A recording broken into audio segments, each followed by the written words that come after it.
Hoje eu vou falar sobre esse tema para vocês. Na minha leitura bíblica, eu cheguei nestes capítulos e eu aprendi coisas muito interessantes sobre adoração. Então o título da nossa mensagem de hoje é Como adorar a Deus e não a si mesmo. Princípios de 1 Crônicas, capítulos 15 e 16.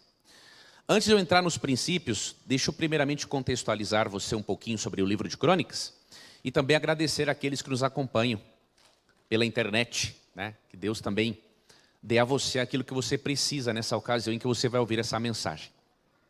Em primeiro lugar, queridos, até por volta do ano 180 a.C., Crônicas era apenas um livro, né? Ele foi dividido em primeiro e segundo Crônicas depois, mas ele era apenas um livro.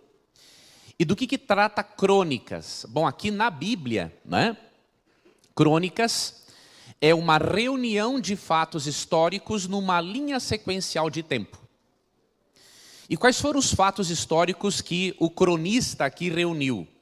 Desde Adão até o cativeiro e depois ao decreto dado por Ciro para que os filhos de Deus retornassem à sua terra.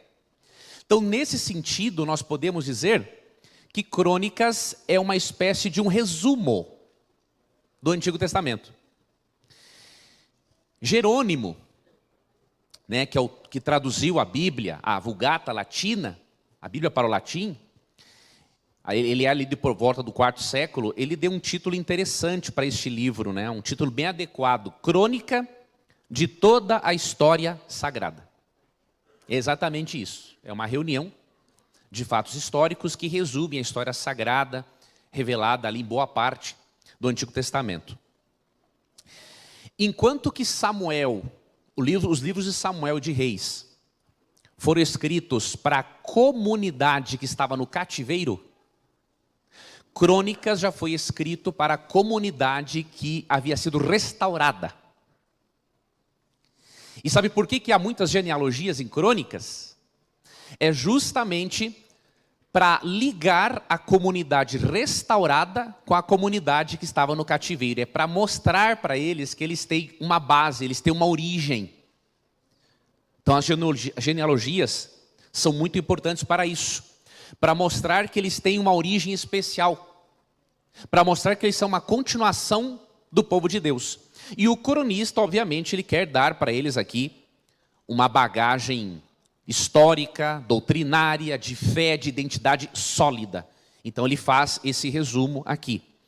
É bem provável que aquele que reuniu essas crônicas tenha sido Esdras, né, por ele ter sido um escriba e também por ter sido ali da época dele.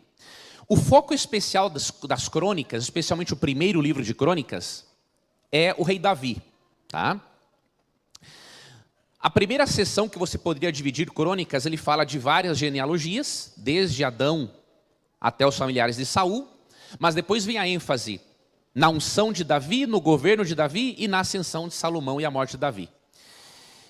Em toda essa seção, se você delimitar esse bloco de texto, essa perícope para analisar, você vai ver que no governo de Davi, que vai do capítulo 13, verso 1 até o capítulo 29, verso 21, tem uma série de eventos, e eu vou me delimitar num em específico, que é no momento em que ele transporta a Arca da Aliança, por 2 vezes.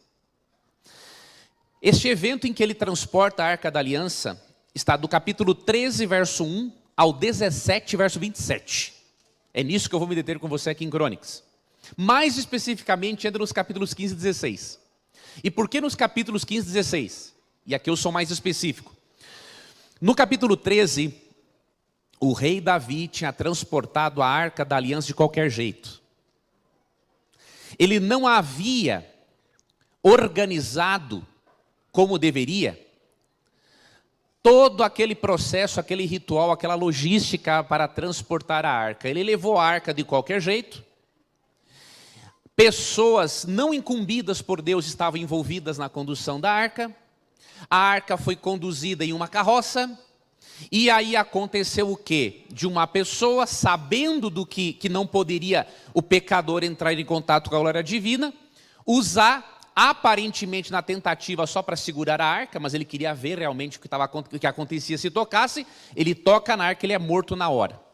Porque o que diz Hebreus 10, não é? Deus é um fogo consumidor. Então, se um pecador que tem o combustível do pecado entra em contato com esse fogo, ele morre. Então, é por isso que você e eu não podemos ver a Deus hoje. Nós precisamos que Cristo volte, nos glorifique, tire a natureza interna, que é o combustível, chamado pecado, porque senão você morre na hora e eu também. Tá? E aí o que acontece? Aqui que nós vamos agora para uma delimitação ainda maior. Nos capítulos 15 e 16, Davi ficou mais esperto. Ele ficou muito chateado, né, com o que aconteceu com Uzá, mas ele ficou esperto, ele entendeu o seguinte: eu não posso transportar a arca e nem adorar a Deus do meu jeito.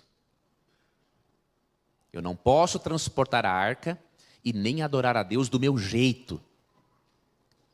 E aí, nos capítulos 15 e 16, queridos, ele, inspirado por Deus, ele faz uma reestruturação espetacular do culto a Deus.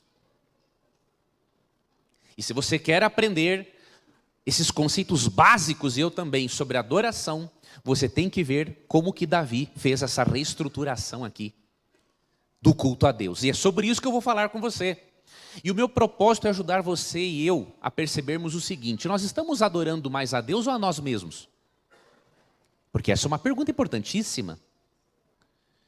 Eu não sei se você sabe, mas na forma como você louva, no tipo de música que você louva a Deus, você pode estar adorando mais a você, não a Deus. Então, esses princípios que eu quero passar aqui para você nessa ocasião. Abra sua Bíblia, em 1 Crônicas, capítulo 15. Eu vou aqui colocar os tópicos apenas nos slides e nós vamos ler na Bíblia, ok? Eu vou ler aqui a tradução que eu escolhi, que é a que eu estou lendo atualmente, é a King James atualizada, ok? Então, se você notar alguma diferencinha. Vamos então para o primeiro princípio que nós aprendemos aqui sobre adoração. Primeiro, antes, né, de entrar em Crônicas, né? Eu vou apresentar aqui para você alguns princípios. O primeiro princípio é aquele que Jesus ensinou em João 4, 23, 24, né?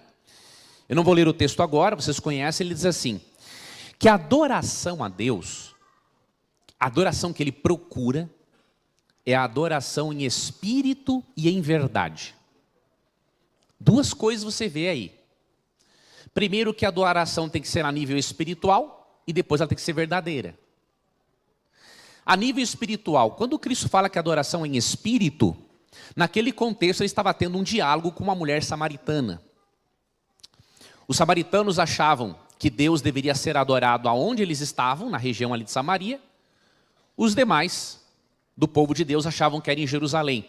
E Cristo argumenta o seguinte, veja, vem a hora, na verdade ele diz assim, o Pai, ele está buscando adoradores que o adorem em espírito e em verdade. Ou seja, adorar a Deus em espírito é você permitir que o Espírito Santo desperte no seu interior o desejo de adorar a Deus aonde quer que você esteja. Ou seja, Jesus adorava a Deus na sinagoga, como lemos em Lucas 4,16, mas a adoração ia além da sinagoga. Então, adorar a Deus em espírito não é você ser um adventista no sétimo dia. É você ser um adventista do sétimo dia, em qualquer dia da semana, onde quer que você esteja. E você que é um cristão de uma outra denominação, ser cristão não é ser cristão no domingo apenas. É você levar o cristianismo com você para onde você estiver. Então o que Cristo fala? Adorar a Deus em espírito é mais do que adorá-lo dentro da igreja. Envolve também, tá? Você não pode ir para o extremo dos desigrejados que dizem que não é importante ter igreja. Pessoal que está viajando na maionese, né? Mas você tem que entender o seguinte: a adoração a Deus aqui é uma partezinha daquilo que deve ser a nossa vida de adoração. Então essa é a adoração em espírito. Você adora a Deus daqui de dentro e tanto na igreja quanto fora dela. Isso que Cristo vai ensinar. E ele fala também que a adoração é em verdade. O pluralismo religioso é falso. É mentira. A ideia de que todos os caminhos conduzem a Deus é mentira. É óbvio que em todos os lugares, irmãos, há filhos de Deus. E eu garanto para vocês, no meio pagão, há mais filhos de Deus sinceros do que muitos que estão aqui dentro. Porque Cristo falou em Mateus 13, que na igreja tem o trigo e tem quem mais? O joio. Então aqui eu não estou questionando sinceridade e nem a salvação de ninguém. Mas o fato é que Jesus não reconhece que todos os caminhos conduzem a Deus. Muito pelo contrário, ele é muito dogmático, diríamos assim, em relação a isso. Em João 14,6 ele fala, eu sou o caminho, a verdade e a vida, ninguém vem ao Pai senão por mim. Então existe sim uma forma de adorar a Deus que é verdadeira e outra que é falsa. Não tem como, né? Duas coisas, isso é filosófico. Duas coisas contraditórias não podem ser verdadeiras ao mesmo tempo. Então uma vai excluir a outra, isso é bem evidente. Então esse é o primeiro princípio que temos que ter em mente. O segundo princípio, e agora já vamos entrar aqui em 1 Crônicas. O primeiro princípio de adoração que aprendemos aqui em Crônicas é de que a adoração estruturada pelo rei Davi, sobre a inspiração do Espírito Santo, essa adoração primeiro ela é ordenada e reverente ao mesmo tempo. Olha o que diz 1 Crônicas capítulo 15, versos 2, 12 e 13. Eu vou ler aqui para você na King James atualizada. Então determinou Davi: ninguém deve conduzir a arca de Deus, senão exclusivamente os levitas. Porque Yahweh os escolheu para levarem a arca de Deus e para os servirem para sempre. Aqui ele entendeu uma importante lição. Não se cultua a Deus de qualquer jeito. Ele estabeleceu pessoas com funções específicas na adoração. E os levitas eram aqueles que poderiam realmente transportar a arca, porque eles foram incumbidos por isso. Um Deus santo é quem define como ele pode e deve ser adorado. Não é você e não é eu. E não sou eu. Versos 12 e 13. Vós sois os líderes e chefes das famílias dos levitas. Santificai-vos, portanto, vós e vossos irmãos, para que possais trazer a arca de Yahweh, Deus de Israel, ao lugar que preparei. Devido ao fato de não teres conduzido a arca na primeira vez, a ira de Yahweh, o nosso Deus, causou grande destruição entre nós. E infelizmente não o tínhamos consultado sobre como proceder corretamente. Davi entendeu a lição. Eu não adoro a Deus do meu jeito. Eu não adoro a Deus do jeito que eu gosto. Eu não devo escolher os hinos do inário que eu mais gosto. Eu tenho que pensar, Deus está gostando disso? Ou será que Deus já não está enjoado de me ouvir cantar a mesma coisa todos os dias? Então eu tenho que me preocupar com Ele, no desejo dEle, não é o meu. E Davi entendeu isso. Então esse é o primeiro princípio.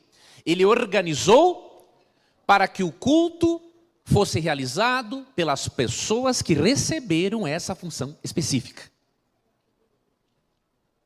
E aqui diz que eles deveriam ser o quê? Ele até chamou eles e os exortou a se santificarem. O que é isso? Aquele responsável pelo culto tem que estar separado para aquela função. Ele tem que estar de acordo com aquela função. Então não importa quem seja, se ele passou a defender, por exemplo, uma doutrina antibíblica, ele tem que ser tirado da função até ele se arrepender e depois ele voltar. Ok? Segundo princípio, com muita alegria. Muitos de nós confundimos reverência com tristeza e depressão no culto. Tem nada a ver uma coisa com a outra. Um culto reverente não é um culto morto. O que diz esses textos aqui? Versos 16 e 28. Davi também ordenou aos chefes dos levitas que encarregassem os músicos que havia entre eles de cantar melodias. O que está escrito aqui? Alegres. Vamos parar de cantar música de funeral, irmãos? Um pouco? Vamos deixar a música do funeral pro funeral, né? Que já é um momento muito triste. A vida já tem muitas tristezas, então vamos cantar músicas de funeral quando for um funeral, né? Melodias alegres, acompanhados por instrumentos musicais, liras, harpas e símbolos. Verso 28, olha como não é qualquer alegria. E toda a nação de Israel acompanhou a arca de Arruer com grande júbilo e brados de alegria, ao som de trombetas, cornetas e símbolos, ao toque de liras e de harpas. Então esse é um outro princípio musical. Deus quer um culto alegre. Reverência não é sinônimo de mornidão espiritual, não confunda as coisas. E Paulo fala em Filipenses 4:4, não é? Alegrai-vos no Senhor. Outra vez vos digo, alegrai-vos. Eu não estou dizendo que o cristão tem que ser feliz às 24 horas do dia. Não tem como num mundo de pecado. Mas veja, quando você vem para a igreja e você sabe que você foi justificado pela fé em Cristo. Você sabe que os teus pecados foram perdoados. Você sabe que o outro Consolador, que é o Espírito Santo, te acompanha na tua jornada até a volta de Cristo. Você vai ser triste? Tem uma coisa errada. E aí quando cantam a música, vinde povo do Senhor, você está assim. Vinde povo do Senhor. Parece que estão enfiando uma faca no seu estômago que você não consegue cantar com alegria. Então tem um problema mais estrutural aí dentro de você e de mim também. Eu me coloco no lugar. Tem questões emocionais envolvidas também, tá, irmãos? É óbvio. Tem questão de personalidade? Tem. Cada pessoa canta de um jeito. Né? Uns têm mais timidez, não é isso que eu estou dizendo. O que vem de dentro de você? Eu também tenho timidez para cantar, eu não canto nem sozinho praticamente, porque é uma vergonha, né? Mas eu tento, pelo menos fazer da música uma oração sincera para Deus, dizendo aquilo que eu realmente estou sentindo. É um esforço, tem que fazer um esforço, especialmente nós que não nascemos da igreja e tivemos, como eu no meu caso, tive um gosto musical corrompido. Eu, primeira vez que eu me deparei com música, as mais leves que eu escutava era Metallica e Sepultura. Então meu gosto musical é corrompido. Então é um esforço que eu tenho que ter sempre para melhorar isso. E vale a pena. Te digo por experiência. Então você tem que cantar a Deus como oração. Se você ficar cantando a Deus, aquela coisa, você não está agradando a Deus. Você não está trazendo benefício para a sua vida, nenhum benefício. Ok? Então, reverência não é sinônimo de funeral. Quarto princípio musical. A música na Bíblia é sim acompanhada de instrumentos. Eu espero que depois desse texto você não fique mais discutindo e falando essa coisa que ficam por aí falando. Tem que ter percussão ou não tem que ter percussão na igreja? Pelo amor de Deus, não entra mais. Eu não tenho, minha tolerância já é zero com esse tipo de assunto. Eu nem entro mais nesse tipo de assunto. Ok? Então vamos ler aqui, só para você ter uma ideia. No verso 16, eu li, Davi também ordenou aos chefes dos levitas que encarregassem os músicos que havia entre eles de cantar melodias alegres, acompanhados por instrumentos musicais, liras, harpas e símbolos sonoros. E aí, no versículo 28, também a menção de trombetas, cornetas, repete, símbolo, lira e harpa. Deixa eu mostrar uma coisa breve aqui para você. Não sei se vocês estão conseguindo ler, pelo tamanho da letra. Estão conseguindo? Então, você vê aqui uma variedade instrumental no culto. Eu não coloquei aqui, queridos, todos os instrumentos usados nos cultos, porque os salmos têm outros instrumentos a mais, tá? Mas aqui eu coloquei o que está em Crônicas, que é o capítulo que nós estamos aqui analisando brevemente. Então você vê no culto de Israel instrumentos de corda, como liras e harpas, A lira é parecidinha com a harpa. Instrumentos de sopro. E você vê instrumento percussivo. O símbolo era uma espécie de prato de metal, que você batia um no outro. Então isso é percussivo. O instrumento percussivo, ele está presente, por exemplo, nos salmos sabáticos. Eu coloquei ali a partir do 90, é um erro de digitação, tá? O Salmo Sabático é, se não me engano, a partir do 92, tá? O Salmo 92. O Salmo Sabático era o salmo cantado no sábado, tá? E você vê nos salmos sabáticos que existia o símbolo e até o tamborim.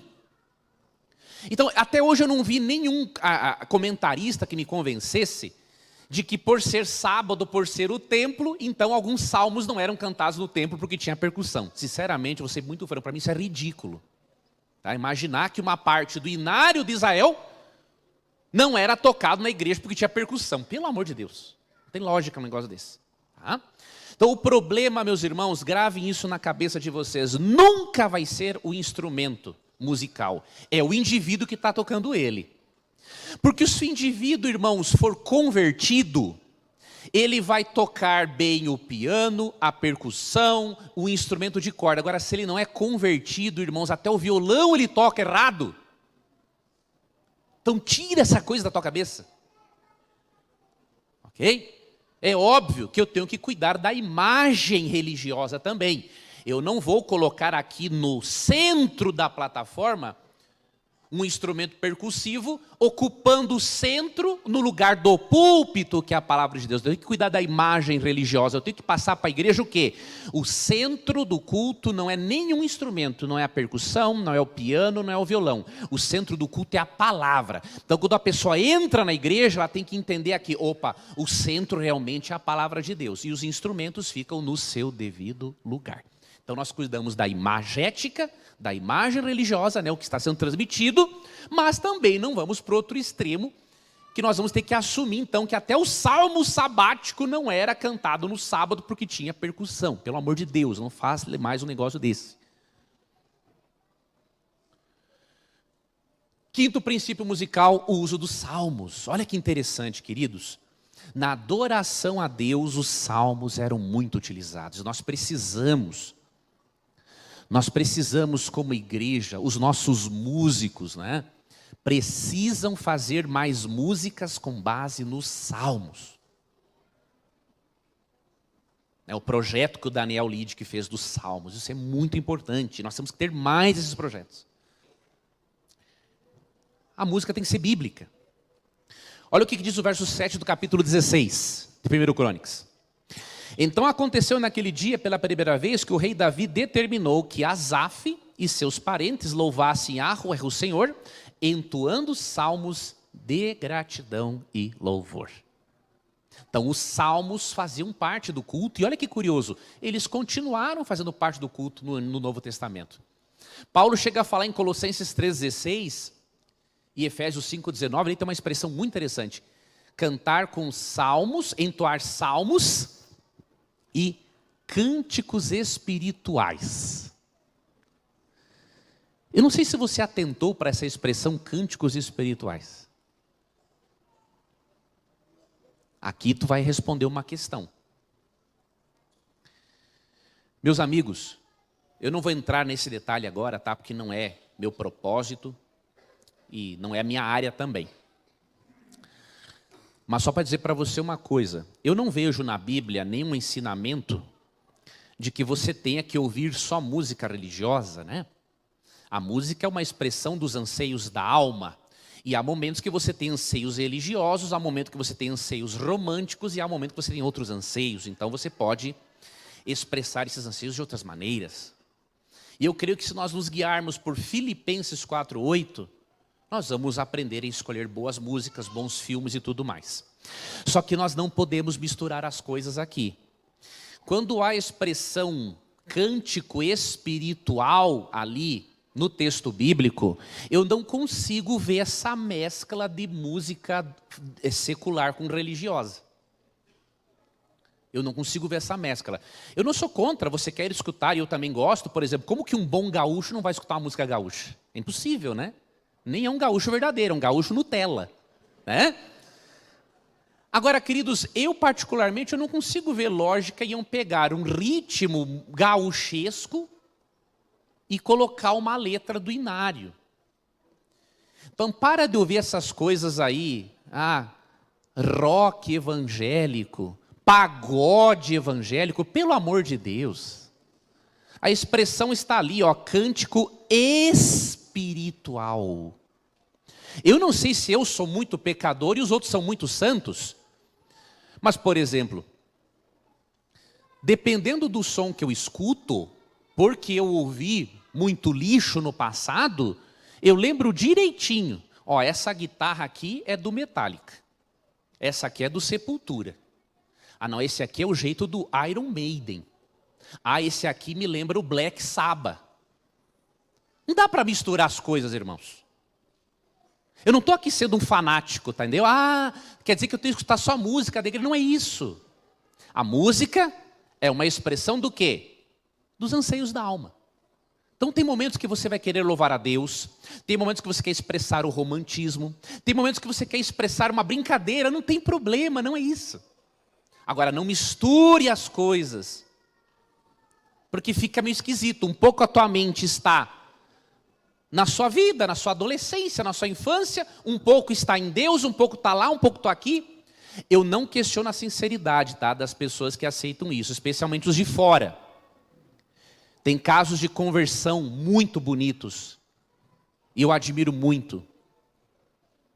E eu sei que Deus, Ele atua no ser humano de acordo com o que o ser humano pode oferecer para Deus. Eu conheço, por exemplo, músicos que se converteram a Jesus Cristo.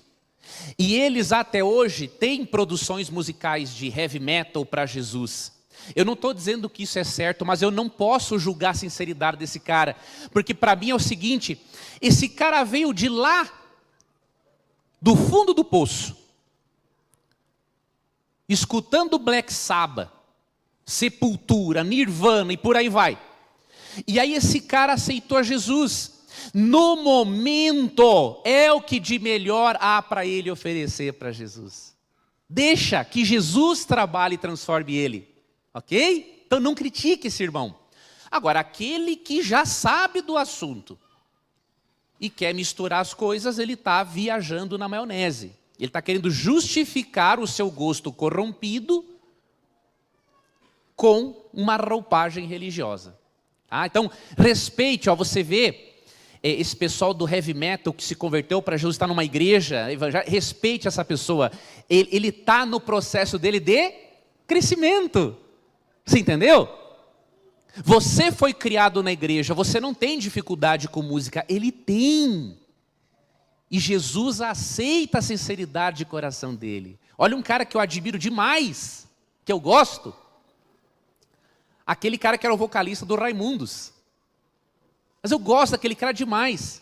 Eu gostava das músicas dele lá na minha época de adolescência, mas ele se converteu a Cristo. Você não pode questionar a sinceridade de coração e o poder de Jesus na vida de um cara desse. Esse cara abandonou as drogas pela atuação de Jesus na vida dele. Então deixa que Deus trabalhe na vida dele, de acordo com aquilo que ele está podendo oferecer ao Senhor. Agora, quando tem um camarada que nasceu aqui dentro e fica defendendo algumas coisas que são indefensáveis, esse é viajão mesmo. Agora, deixa Deus trabalhar na vida dessas pessoas. Olha a história desse cara, que história espetacular de conversão, de fidelidade a Jesus. Ele abandonou a carreira dele, né, conhecido para seguir a Cristo. Então esse é um cara que eu admiro e torço pelo crescimento espiritual dele. Não tenho dúvida da salvação de um cara desse, tá? Outra coisa que você vê na adoração é a variedade da música. Isso aqui é importante, gente. Deixa uma coisa para vocês. Esse é um dos princípios musicais mais importantes que nós negligenciamos como um todo. No verso 23, olha o que Davi diz. Erguei ao Eterno um cântico novo. Eu tenho absoluta certeza por esse texto e também pelo Salmo 96:1. Deus não aguenta mais ouvir as músicas que nós cantamos na igreja. Ele não aguenta mais. Mais de 95%, ele não aguenta mais. É muita enjoação. É muito repeteco.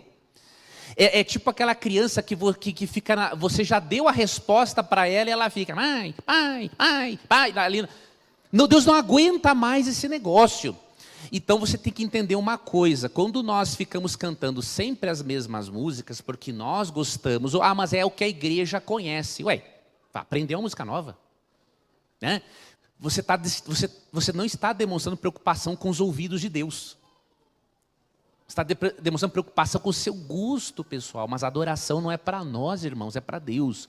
Então antes de escolher um hino para cantar no seu culto familiar na igreja, pense, qual foi a última vez que nós cantamos esse hino? Bom, foi meio recente, vamos partir para outros, porque um princípio musical importante aqui é que o cântico seja novo. Deus não aguenta mais. Nós não podemos pensar que porque é Deus e é perfeito, Ele não perde a paciência, Ele perde. A perfeição dEle está por Ele ter sentimentos. Leandro, mas eu não sei essa música, não importa, aprende. Eu não conhecia essa música hoje cantada aqui do culto, olha que bacana. E fui me esforçar, e um dia eu vou aprender ela. Então, temos que aprender. Cântico novo, tá, irmãos? Isso é um outro princípio. 7º princípio, as orações não repetitivas. Não havia no culto só um tipo de oração. Não havia. Tá? Olha o que diz, por exemplo, o verso 4, ó. Davi também designou alguns dos levitas para ministrar perante a arca de Yahweh, fazendo petições e orações, dando graças e louvando a Yahweh, o Senhor Deus de Israel. Então, 3 tipos você vê aqui, pelo menos, de orações, né? Petições, orações que você pede algo a Deus, ações de graças, orações de gratidão e louvor, orações de elogio a Deus, por aquilo que Ele é, por aquilo que Ele representa. Então, olha, havia uma diversificação tanto instrumental, não é, como nós vimos, quanto na oração. Então, nós temos que ter isso. Nos nossos cultos, nós temos que ter momentos em que nós oremos pedindo, momentos em que oramos agradecendo e momentos em que nós oramos elogiando a Deus por aquilo que Ele é e por aquilo que Ele faz a nós. Se não tivermos essas 3 formas de oração no culto, o culto é incompleto. Simples assim. 8º princípio. O culto é teocêntrico e não antropocêntrico. Isso aqui é muito importante nessa era de hoje. O que é um culto teocêntrico? Que tem Deus, teos, Deus como centro. E antropocêntrico, do grego antropos, né? Ser humano, tem o ser humano como centro. Eu não sei se vocês pararam para analisar, mas a maior parte dos cultos cristãos, e eu falo isso em praticamente todas as igrejas, está muito mais antropocêntrico do que teocêntrico. Tá errada a coisa. Você está deixando que a filosofia humanista molde a sua forma de adorar a Deus? Isso é perigoso. Na Bíblia, a ênfase do culto é Deus. Olha, por exemplo, aqui, queridos, os versos 8 a 12. Presta atenção. Veja se isso é um culto ou se isso é uma música antropocêntrica ou teocêntrica. Louvai ao Senhor. Invocai o seu nome, não é o meu nome, não são as minhas crises existenciais, é Ele. Proclamai os seus feitos entre todos os povos, não são os meus feitos, o que eu faço não interessa. Cantai para Ele, não é para mim, não é para o meu vizinho, não é para mais ninguém, é para Ele. Entoai-lhe hinos, considerai todas as suas maravilhas, não são as minhas maravilhas, não é a minha natureza pecaminosa, são as minhas preferências, nada disso. Verso 9. Verso 10, glorificai-vos em seu santo nome, é nele, não é em você, não é em mim, não é num pastor, não é num apresentador da Novo Tempo, de qualquer lugar que seja, é Ele. Procurai o Senhor e o seu poder, não sou eu mesmo, Buscai sempre a sua face. Verso 12, recordai as maravilhas e os julgamentos provenientes da sua boca. O culto é teocêntrico. A música é teocêntrica. Queridos, tem que ter música sim, em que nós expressamos o perdão de Deus por nós. Olha que música linda que agora há pouco ela cantou, né? Tem que ter isso. Só que na música, ao mesmo tempo em que expressou que queria que Deus aliviasse o sofrimento, ela mostrou que quem é que aliviou o sofrimento dela? Quem? Deus. Então essa é uma música teocêntrica, ok? Então você tem que demonstrar na música, sempre, que o foco é Deus. E você tem que exaltar Ele. E como na música linda que ela cantou para nós, quem que é os que soluciona a angústia dela? É Deus, mas ninguém. Ok? Então, queridos, tem que ser isso. O foco tem que ser Ele. Ele que é o foco das nossas músicas, da nossa adoração. Se não for isso, está errado. Outra coisa, princípio musical, estamos terminando.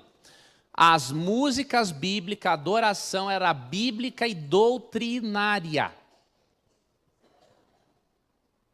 Verso 13. Primeiro, eu não vou ler aqui todos, tá? Mas do 13 ao 23 e o 33, olha só quais são as doutrinas e temas que faziam parte desta adoração aqui, ó. Tinham promessas. Então isso é importante, viu, queridos? Nós temos que cantar músicas que nos relembrem as promessas de Deus para a nossa vida. Porque isso fortalece o quê? A nossa fé. Melhora a nossa autoestima. Nos dá mais força, vigor para seguirmos na caminhada cristã. Então, temos que ter músicas que destaquem as promessas, todas as promessas de Deus, incluindo as promessas de prosperidade. Eu sei que às vezes nós temos medo de nos familiarizarmos, né, com o teólogo da prosperidade, nós não devemos mesmo, né? Porque eles colocam o dinheiro como centro, mas nós não podemos, irmãos, pensar que Deus nos chama para uma vida medíocre. A pobreza, irmãos, é resultado do pecado, né? Então você tem que também destacar essas promessas de Deus em todos os sentidos. Outra coisa que você vê aqui, importância da comunhão com Deus e constante recordação do seu amor. Davi incentivava isso na adoração. Você vê no verso aqui 41, que eles tinham que constantemente, durante o louvor, exclamar: ó Deus, eterno é o teu amor. Então, constantemente tinha que lembrar e reforçar na mente que Deus é amor, que Deus é bondoso. Porque a nossa mente, irmãos, ela é programável, diríamos assim. Então você tem que dar essas ênfases. Você via também no culto a doutrina de Deus, doutrina da criação, doutrina da salvação e doutrina do juízo. Todas as doutrinas. Então, o culto, o sermão, a música, tudo tem que englobar a palavra de Deus. E você vê ali depois dos versos 13 em diante várias outras doutrinas, mas as principais que faziam parte. Finalizando, o culto era evangelístico doutrinário e não Nutella, tá? O que eu quero dizer evangelístico doutrinário e não Nutella? Não é falar simplesmente o que o público quer. Ai, se eu tocar nesse assunto, eu posso ofender. Nada disso. O problema não é o que você diz, é como você vai dizer o assunto. Eu estou há 14 anos na mira da verdade. Eu já falei várias vezes que o papado está presente sim nas profecias. Que o papado, com suas doutrinas, separando dos irmãos católicos, apostólicos, romanos, que são sinceros na sua fé, e Jesus conhece essa sinceridade, o papado faz parte sim do poder de rebelião contra Deus por meio de suas doutrinas. Já falei isso várias vezes. Já falei de forma certa, já falei de forma errada. Mas o que eu percebi? Eu tenho muitos telespectadores, nós temos muitos telespectadores, o Tito sabe bem disso, católicos, que mesmo que não concordem com tudo que nós dizemos, eles gostam do programa, por quê? Mesmo que eu fale da presença do papado nas profecias, que é uma crença protestante, assim, era inegociável até o século XIX, pelo menos, isso aí veio de Lutero, veio de Calvino, não fomos nós que inventamos, né? Eles gostam do programa, por quê? Porque eu falo de uma maneira em que eu separo o erro doutrinário do papado dos irmãos católicos que são sinceros e honestos no que creem. Tá? Então você vê Davi, por exemplo, aqui no louvor, e olha, e haviam várias pessoas de outras nações que eram reunidas a Israel. Por exemplo, no verso 26, olha como não era nada de nutelice aqui, ó. Todos os deuses dos pagãos não passam de objetos feitos de ídolos, mas o Senhor criou os céus. Ele está dizendo o seguinte, olha, os deuses de vocês não valem nada. O que vale é o Deus verdadeiro. Se você não for sincero e ensinar para as pessoas, por exemplo, como que você vai salvar alguém do precipício? Se ao você ver que a pessoa vai para o precipício, você tem medo de dizer para ela para não assustar ela. Ué, é melhor você dar um susto na pessoa e ela dar um pulo para trás e ver que vai para um precipício do que você deixar que ela continue e vá para o precipício e morra. Então você tem que advertir, ensinar doutrina, ensinar a palavra de Deus. Nós vivemos numa crise doutrinária absurda. Pelo nível de perguntas que eu recebo em igrejas nossas, eu vou dizer bem declaradamente, é uma vergonha. Eu estive, quando tem caravana da Novo Tempo, e nós damos sempre um brinde, né? Antes do sermão para as pessoas. Aí distribui, né? Os folders, muitos anjos da esperança, né? Tem ajudado a Novo Tempo nesse trabalho de evangelização.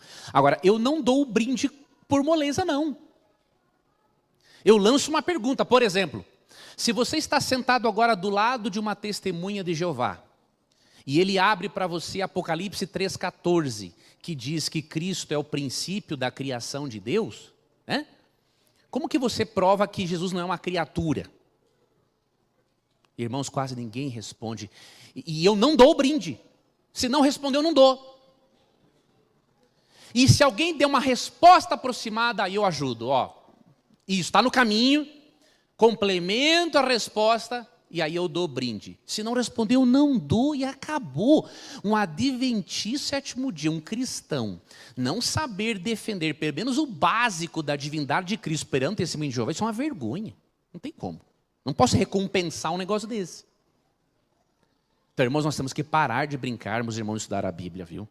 Sabe o que Ellen White fala no Conselho sobre Saúde? Somente, presta atenção nesse termo, somente os diligentes estudantes da Bíblia estarão aptos para enfrentar os últimos enganos.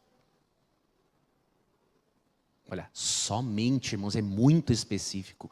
Ou seja, aquele que lê de vez em quando, que, né, deixa a vida me levar, a vida leva eu. Meus irmãos, eu falo isso por mim mesmo, tá? Que eu já errei muito nisso também. Irmãos, o diabo vai nos pegar de um jeito ou de outro. Eu lembro muito bem, irmãos, há vários anos atrás, eu fui obreiro bíblico, irmãos, por muitos anos. Se você falava, estava estudando a Bíblia com alguém, e um testemunho de Jeová sabia que tinha um adventista estudando a Bíblia com alguém naquela casa, ele passava do outro lado da rua. Hoje ele vai rindo, porque ele sabe que está muito mais bem preparado do que você e do que eu. Cadê a nossa identidade, irmãos? Profética, teológica, doutrinária. Os nossos pioneiros, eles não liam menos de 100 estudos bíblicos num único estudo bíblico. E muitos eram pessoas que não tinham nenhum grau acadêmico. Na verdade, eram pessoas leigas. E aí, irmãos, eu vou fazer um culto de 5 minutos com meu filho para ele não enjoar, mas o celular tu deixa ele ficar 2, 3 horas seguidas, né? Para onde que vai uma criança desse jeito? Não, se ele fica 2, 3 horas no celular, ele tem que aprender a ficar aí mais tempo no culto, sim. Você tem que educar o seu filho, não é o celular. Eu não sou contra o celular, minhas filhas têm. Mas como lá em casa a mãe é a lei e eu sou a graça, é a mãe que mais administra isso. E tem que ser. Entendeu? Minha esposa define limites. Eu também, óbvio, eu vou apoiar minha esposa sempre. Né? Mas a mãe tem uma percepção que nós pais não temos. Nós achamos às vezes que atender o filho, não, vamos entreter ele e deixar. Não, é muito mais do que isso. Graças a Deus que tem as mães, senão o mundo estava perdido. Nenhuma criança sobreviveria, está todo morrendo de fome. Quando a criança quer comer uma coisa, para mim é mais fácil pedir no iFood, né? A mãe já vai e faz. Entendeu? Então, irmãos, pensar nisso. Tá? O culto também era generoso. Muito interessante isso aqui, queridos. Ninguém aparecia no culto sem uma oferta para Deus. E isso é uma coisa que me chateia comigo mesmo, irmãos. Eu percebi, e eu gosto de fazer isso, né? De transferir o meu dízimo já direto para a associação e tudo mais, porque a igreja, irmãos, tem pressa evangelística para salvar as pessoas. Mas deixa eu dar uma dica, irmãos, nós não podemos perder o hábito de trazer a oferta aqui na salva da igreja com os nossos filhos. Isso é muito importante. E mais, irmãos, temos que parar de dar para os nossos filhos só o que sobrou da nossa carteira. Isso é muito feio. Você está ensinando para o teu filho o seguinte: para Deus pode ser qualquer porcaria. Ah, não, R$1 para Deus está bom, meu filho. Agora, para o All-Star, pode ser 300, 400 reais. Para Deus, não, filho, 20 centavos, 30 centavos, leva para Deus. Não, não é isso que você faz. Você tem que ensinar ao seu filho que a parte mais importante da sua renda pertence a Deus. Compre sim bons tênis, boas roupas, dê o melhor do conforto para os seus filhos, porque nós viemos também para isso. Mas você tem que ensinar para ele. Não é a sobra que nós damos para Deus. Provérbios 3, 9 e 10 fala. Temos que honrar a Deus com as primícias da nossa renda. É a primeira parte. O dízimo, que é obrigatório, é uma questão de adoração, e a oferta. Não pode ser o que sobra, irmãos. Eu já errei nisso, tá? Então não estou aqui falando como um santo. Ah, eu, Leandro. Não, eu já errei nisso. E hoje com a minha esposa nós policiamos nisso. E minha esposa fala que o meu sogro tinha um hábito muito interessante. Que quando ele dava o dinheiro para as meninas ofertarem, eram sempre as notas novinhas. Imagina o impacto disso na mente de uma criança. Olha, a oferta que eu vou dar para Deus não é uma nota rasgada, suja. Não, a oferta que eu vou dar para Deus, ela é novinha, limpinha. E a educação religiosa que o meu sogro e minha sogra deram para minha esposa, para minhas cunhadas, é inquestionável. Vocês entenderam? Então, irmãos, temos que cuidar com isso aí.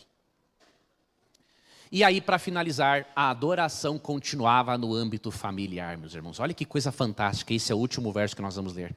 Então todo o povo partiu, cada um para a sua residência, e Davi também foi para casa, a fim de abençoar e passar algum tempo com sua família. A adoração do templo se estendia, continuava em casa e vice-versa, né? A adoração de casa continuava no templo e a adoração do templo continuava em casa. E aí você vê que, como parte da adoração, Davi com a sua família cultuava a Deus, e como parte da oração, da adoração, Davi passava um tempo com sua família. Você tem passado tempo suficiente com a sua família? Você tem passado tempo suficiente com seus filhos para ouvir das alegrias e das frustrações deles? Você tem passado tempo suficiente com seus filhos para poder você aproximar o coração deles do seu e assim você poder ensinar princípios e valores? Quem tem passado mais tempo com seu filho, você ou o celular? Meu irmão, minha irmã, isso é muito sério. Quando Jesus voltar, eu desejo que você e eu digamos as palavras de Isaías 8,18. Senhor, eu estou aqui com os filhos que o Senhor me deu. Você quer dizer isso para Jesus? Então feche seus olhos que eu vou orar por você agora. Senhor, nos ajude e nos ensine ao adorarmos da maneira como o Senhor quer ser adorado e não da forma como nós queremos adorá-lo. Obrigado por esses princípios de 1 Crônicas, capítulos 15 e 16, que nos colocam no prumo, que nos dão o foco correto da nossa vida da adoração, que é o Senhor. Senhor, somos muito falhos e pecadores, mas nós te agradecemos, porque o que Cristo fez na cruz do Calvário é a maior demonstração de que nós temos sim um grande valor para o Senhor. Alguns dizem que nós não valemos nada, valemos sim, valemos a vida da segunda pessoa da divindade, e nós te agradecemos por isso. Mas reconhecemos, Senhor, que somos pecadores e não temos méritos, e por isso nos apoiamos unicamente nos de Cristo, para lhe pedir que nos transforme, que nos mude, e que nos ensine a sermos pessoas melhores, inclusive eu, que estou aqui entre os maiores pecadores. Eu peço que a sua graça, Senhor Deus, assista a todos que estão aqui, a todos os que acompanham-nos pela internet, e que o Senhor, pela sua graça, nos ensine a nos aproximarmos do seu coração, em adoração, em espírito e em verdade, para que nós possamos nos tornarmos pessoas cada vez melhores. Senhor, nos ajude a ensinarmos nossos filhos a adorá-lo, acima de tudo, e que nós, como pais, sejamos as principais companhias dos nossos filhos e não os celulares deles. Derrama o teu Espírito sobre nós, Senhor, de forma individual, para que ele se manifeste de forma coletiva. Pedimos agradecidos em nome de Jesus. Amém. Feliz sábado. Que Deus te abençoe.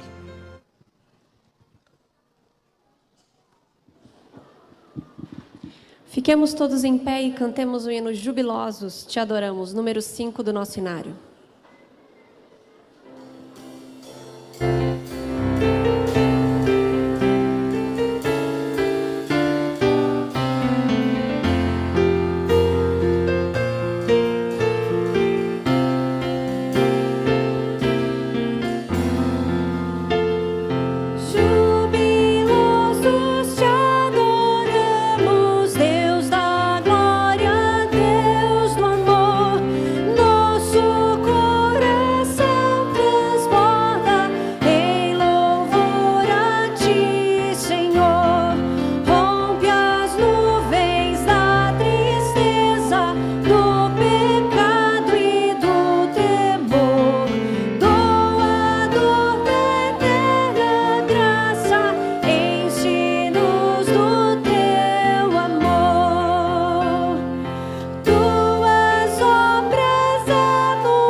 Oremos. Criador, obrigado porque a sua graça é maior que as nossas falhas. Obrigado porque essa igreja esteve aqui presente. Obrigado porque esses seus filhos e filhas estão aqui porque eles te buscam. E obrigado pela certeza de que o seu Espírito vai continuar acompanhando-os. Pedimos mais uma vez que nos ensine a adorá-lo. Nos dê, Senhor Deus, o gosto e a vontade de participarmos sempre da escola sabatina. E nos guia no estudo da sua palavra neste momento em nossas classes, em nome de Jesus. Amém.